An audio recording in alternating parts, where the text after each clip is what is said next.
Corona के बढ़ते कदमों से रुकने लगे पर्यटकों के कदम। नमस्कार, आप देख रहे हैं लाइव टाइम्स टीवी, आपके साथ मैं हूं वर्षा। कोरोना वायरस के खौफ ने एक बार फिर से पर्यटन विभाग को काफी नुकसान पहुंचाया है। आगामी गर्मियों के पर्यटन सीजन से पहले भारत की ताजा कोविड-19 लहर एक बार फिर हिमाचल प्रदेश में पर्यटन क्षेत्र के लिए बुरी खबर लेकर आई है। कोरोना के खतरे के बीच पर्यटकों के आगमन पर पिछले एक सप्ताह में लगभग 60% की गिरावट नजर आई है। हिमाचल प्रदेश में महामारी के आंकड़ों के बाद शिमला, मनाली, मैक्लोडगंज, धर्मशाला में कई होटलों में बुकिंग रद्द हुई है। हालांकि राज्य सरकार ने पर्यटकों के आने पर प्रतिबंध नहीं लगाया है। होटल मालिकों का दावा है कि गुजरात, महाराष्ट्र, पंजाब, दिल्ली और उत्तर प्रदेश में मामलों में अचानक उछाल आया है और इसका सीधा असर पर्वतीय पर्यटन पर पड़ा है। मनाली के एक होटल व्यवसायी सुनील बंबा कहते हैं, हमारे पास जनवरी और फरवरी 2021 में सबसे अच्छा कारोबार था, लेकिन पल पल नए कोरोना वायरस के मामले आने लगे हैं। परिणाम स्वरूप बुकिंग रद्द हो रही है। पिछले कई दिनों में कोई नई बुकिंग नहीं हुई है, जो भी हुई थी वो भी रद्द हुई है। देखिए, जब से ये कोरोना की सेकेंड लहर आई है, इसमें कई तरीके की रिस्ट्रिक्शंस इम्पोज हो गई हैं, जैसे महाराष्ट्र में, गुजरात में, और उसका सीधा इम्पैक्ट जो है हमारी टूरिज्म इंडस्ट्री पे पड़ा है। जो बुकिंग्स हुई थी वो कैंसिल हो गई और मार्च अप्रैल के महीने में जो शुरुआत होती है वो होती है बॉम्बे और महाराष्ट्र से और गुजरात से। तो वहाँ पर ये प्रॉब्लम राइज होने से डेफिनेटली हमें जो है बहुत ज़्यादा नुकसान हो रहा है और हमारी जो ऑक्यूपेंसी है बहुत ड्रॉप कर गई है। कितनी % ऑक्यूपेंसी ड्रॉप कर गई है? कम से कम 60 से 70% ऑक्यूपेंसी ड्रॉप कर गई। और जहाँ तक वीकेंड का सवाल था, वीकेंड के अंदर जो है पंजाब के अंदर जो केसेस बढ़ रहे हैं और जो वहाँ रिस्ट्रिक्शन इम्पोज हो गई है, उसके कारण वीकेंड टूरिज्म भी बहुत कम हो गया है। तो इस तरह से ये जो सेकेंड लहर है, इसने हमारी जो इंडस्ट्री को है बड़ी बुरी तरह से जो दोबारा से प्रभावित कर दिया। और मैं समझता हूँ कि अगर ये इसी तरह से बढ़ता रहा तो ये दोबारा कहीं हमारा दूसरा वर्ष भी जो है हमारा टूरिज्म प्रभावित हो जाएगा और जिससे कि हमें बहुत नुकसान होगा। आपने और अब फिर अगर देखिए, कवरेज की जहाँ तक सवाल है, कवरेज तो कुछ नहीं हुई है। सिर्फ मात्र ये था कि कुछ थोड़े से खर्चे निकलने शुरू हुए थे, कुछ काम शुरू हो गया था। अगर हम खर्चों की बात करें तो आज के समय में भी खर्चे निकालने होटल वालों को बहुत मुश्किल हो रहे हैं।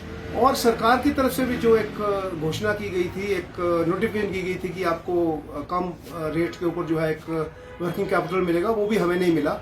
और इसके कारण जो है आने वाले समय में हमें बहुत मुश्किलें हो गई हैं और हमारे को ये लगता नहीं है कि अगर हम ज़्यादा समय सस्टेन कर पाएंगे। और इसका जो सबसे बड़ा प्रभाव पड़ सकता है वो पड़ सकता है कि जो एम्प्लॉयज़ हैं उनकी छंटनी करने पर हमें विचार करना पड़ सकता है। देखिए, जहाँ तक सवाल है, थोड़े समय के लिए इन्होंने डिमांड चार्जेस कम किए थे या थोड़े गार्बेज में इन्होंने अपना पानी के उसमें जो है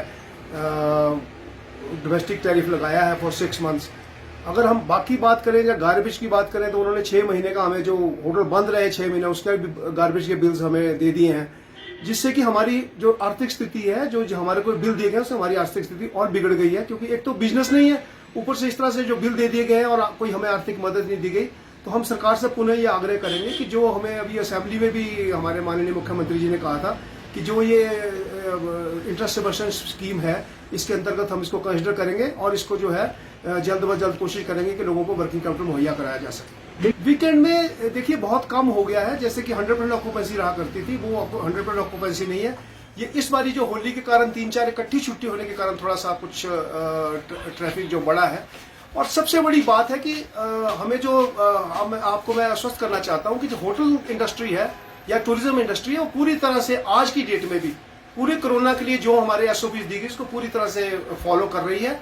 और आपके सामने ही है कि 8-9 महीने हो गए से पहले होटल बंद रहे, फिर 5-6 महीने से जब से ये खुले हैं तो आज तक कोई होटल के अगर हम माध्यम से बोले तो कोई ऐसा कोरोना पॉजिटिव केस नहीं आया, ना स्टाफ का, ना उसके ऑनर्स का, ना टूरिस्ट का। कोरोना हम ये चाहते हैं कि हमारा ये बल्कि सरकार से आग्रह रहेगा कि जैसे इन्होंने फेज वाइज सबको किया है, पर्टिकुलरली टूरिज्म इंडस्ट्री का जितना भी स्टाफ है और उनको जो है प्रायोरिटी के ऊपर वैक्सीनेट कर दिया जाए, ताकि जो हम इसको पब्लिसाइज कर सकें और जो टूरिस्ट आए यहाँ पर लोगों को सेफ फील करें।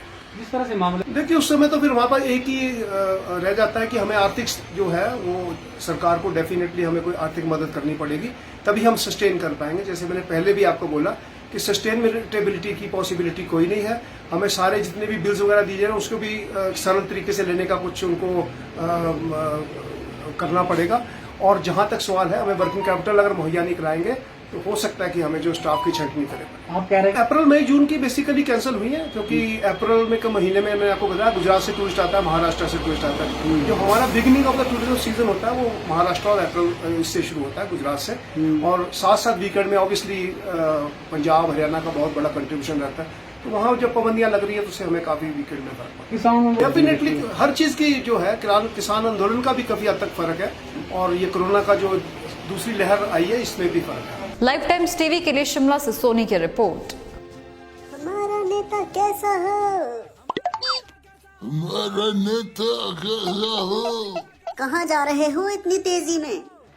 अरे तुम्हें नहीं पता क्या, चुनावी कबड्डी शुरू हो गई है। हैं? चुनाव और कबड्डी?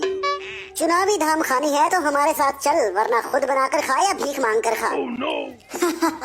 भीख तो आजकल नेता लोग मांग रहे हैं वोटों की, और तुम जैसे लोग उनसे भी आस रख रहे हो नोटों की। हैं?